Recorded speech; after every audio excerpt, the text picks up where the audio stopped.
What's going on? I'm David, this is Spencer, and welcome to Aftermath.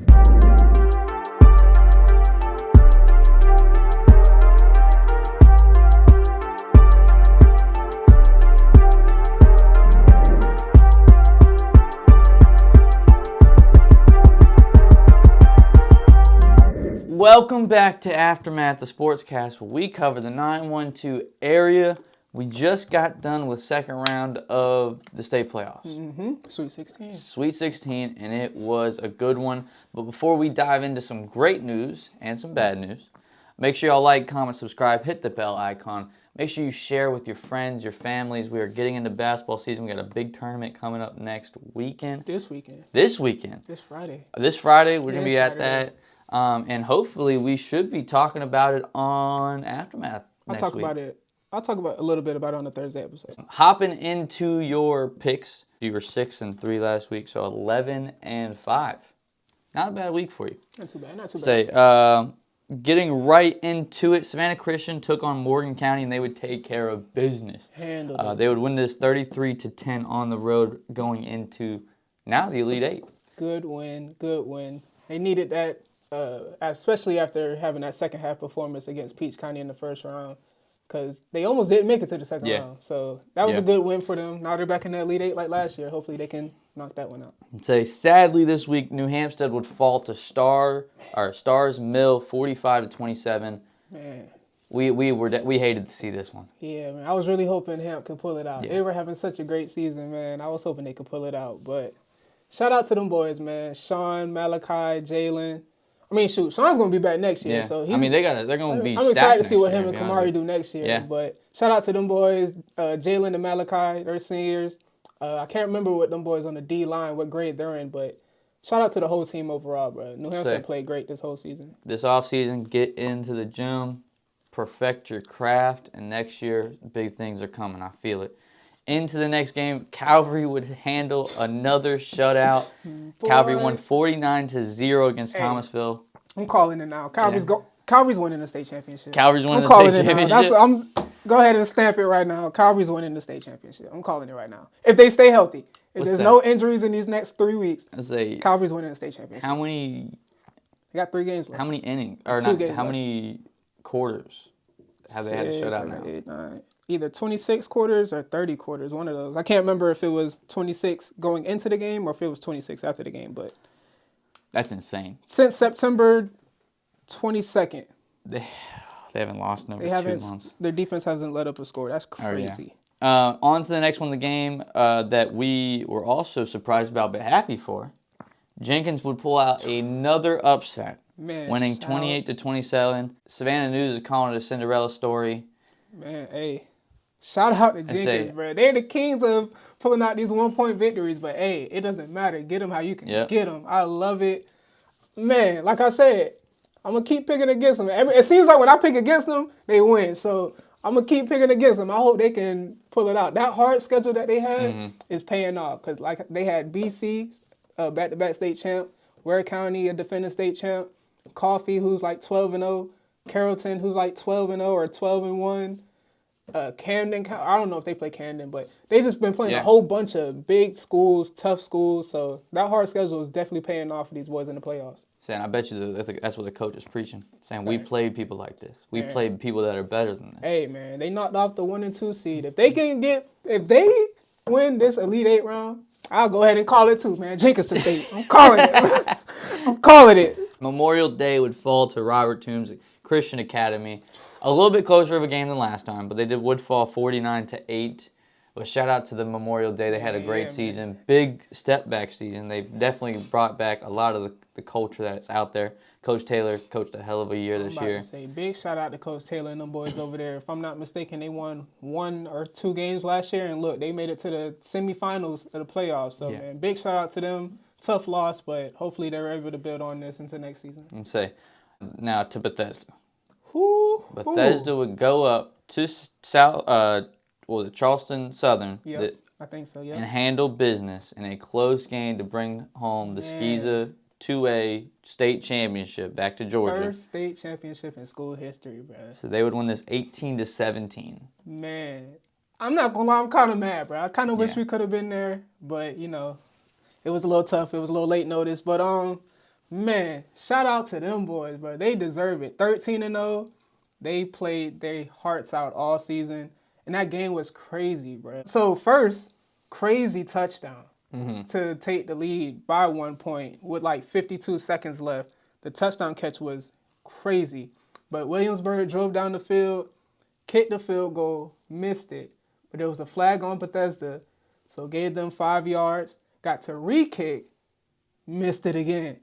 So I'm like, oh no, like that's wild, man. I feel bad for that kicker over there because I know he's just feeling terrible. Like, I hope his boys on the team like picked him up and just looked out for him because that's tough. The state championship, you missed 2 kicks, like that's tough, bro. So I don't know how far the kicks were out, but also to people that don't kick, kicking is not easy. Facts. So coming especially from in that situation for the state championship on the line, all that pressure that's on you. You already missed the first one, so now like you already got that in your head going into the second one. But so I even played soccer growing up, and I still couldn't kick. But I'm not gonna lie, no disrespect. That's the South Carolina side. Big shout out to us over here in the 912, man. Savannah is taking over, bro. Since I started filming Dougal, BC back-to-back championships, St. Andrews back-to-back championships. I want to say first in school history. Memorial Day won in basketball, first in school history. Bethesda just won in football, first in school history. I'm calling it now. I think we could still have 2 more state championships. Man, BC's going this year. And Calvary. Calvary's going this year. Savannah Christian, please handle business, bro. Please. Jacob, we about to have everybody, bro. Everybody's going to the state championship. I'm calling it, bro. Now to the game that we were at. Oh my God, I forgot. Say we haven't even gone into the game of the week that we were at. BC versus Grange game. This game I thought was going to be closer. I just thought it was going to be I thought it was going to be just a more competitive game. Grange, they started off hot. Yeah, I mean we can hop into this. Grange scored the first touchdown. Yeah. And I saw number 3. I should have done my research for this episode. Number 3, the running back for Grange, and the running back for BC. Which one? But either one of them, because I genuinely thought it was going to be a running back day. They hand the ball off. I mean, which team can run over the most people? Because that's pretty much how it was. BC was killing them boys in the run game. BC, man, it was kind of like the New Hampstead Westside game. Like Westside got the first score, and then after that, New Hampstead just took over. Yep. Same in this game. LaGrange got the first score, and then BC just took over. But I didn't like the way LaGrange was just like late stuff after the whistle. Yeah, it was. Like, I get it, you're losing, but come on, bro. Like, keep it within football. Like, them boys were doing a little too much. Because like I get it. I get that this is a violent sport. Your emotions are gonna get the best of you. But if you keep it between the whistle, people don't bat an eye because it's football. That's what happens between the whistle. But as soon as you start trying to body slam people after the whistle, and then calling for it and telling your boys to do it. And I mean, because we probably didn't even show every body slam that was in the game. It was like 5 or 6. That's what I was saying, 5, 6, 7. And by the end of the game, that's all they were going for. They were down by 20.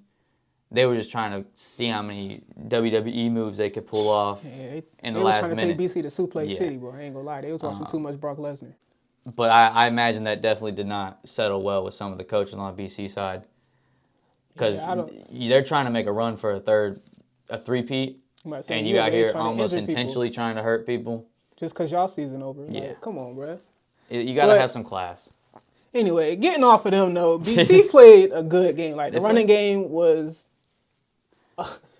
pretty much low-key, almost perfect. Like, they were pretty much moving the ball with ease. There was a few drives where LaGrange got some stops, but... Early. Yeah, it was more early. It was early.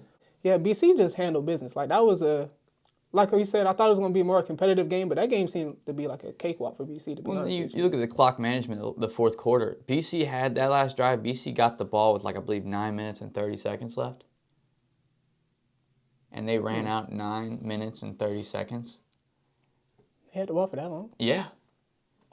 Dang. So it was...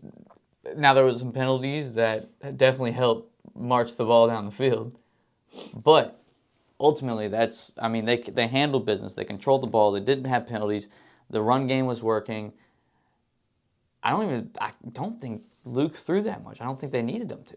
I might say they really didn't have to throw that much. They were just running the ball. They couldn't really stop the run, so they didn't really have to throw that much. Somebody on BC's sideline did come up to me and said, "Tell your boy Dougal to dang, what did he say?" He was like something about, I guess whenever he said about Luke, like, can he throw? But he said, pretty much put some respect on Luke's name. Yeah, man. That's. I don't want people to take it like that. I just haven't seen Luke throw 500 yards this week. You did ask a crazy question. I did, but that's kind of my place on this show. My place is to ask outrageous questions. But nah, I think BC, like I've been saying since September, if BC and Calvary stay healthy, bro, they're definitely making it to the state championship game. But I like both of them to win it. I think, kind of pivoting off of BC a little bit, I really think this is the year, though, that, like, Calvary finally gets it. Yeah. Because they've been so close. Elite Eight, I think they've been to a Final Four in the last couple of years, if I'm not mistaken. But they've had such good teams the last couple of years, been so close, but never been able to get over the hump. But this year, I think they're finally going to be able to do it. So I don't see why not. I mean, if their defense keeps shutting people out. That's what I'm saying. Because, like, they got a great offense. But if your defense don't even let them score, your offense don't even really need to show up. Exactly. But y'all can go out there and play like the Steelers and y'all be good to go. Like, shoot. But ultimately, it was a great week. We got a big weekend coming up. I'm going to go ahead and say this now, though. We are not going to be at any Elite Eight games this week because we have the Savannah Hoop Shootout this Friday and Saturday. So, BC, Calvary, Jenkins, who else? Savannah Christian. Get the dubs. Next week, we will be back out there at the games. But this week, we got basketball. So make sure you send us highlights. Yeah, we need all the highlights. Because we're not going to have anything. So I do not want to have a boring Tuesday episode with no highlights. So y'all got to send us highlights from the game. Parents, players, coaches, anybody. Coaches. Make sure y'all got y'all's phones out. Everybody can be... Shoot, send me your huddle film. All y'all got huddle. So we'll make it work. But anyways... Make sure y'all like, comment, subscribe, hit the bell icon, share. Make sure you DM us and follow us on Instagram. That is where we communicate the best. Again, make sure y'all get highlights for this weekend's games so we can have them in the Tuesday episode. Big things coming to y'all on the basketball side. We are going to be kind of sliding almost straight into basketball season. Not almost. I already filmed basketball games. I got a game tomorrow. But it should be a good one. Anyways, until Thursday episode. Peace.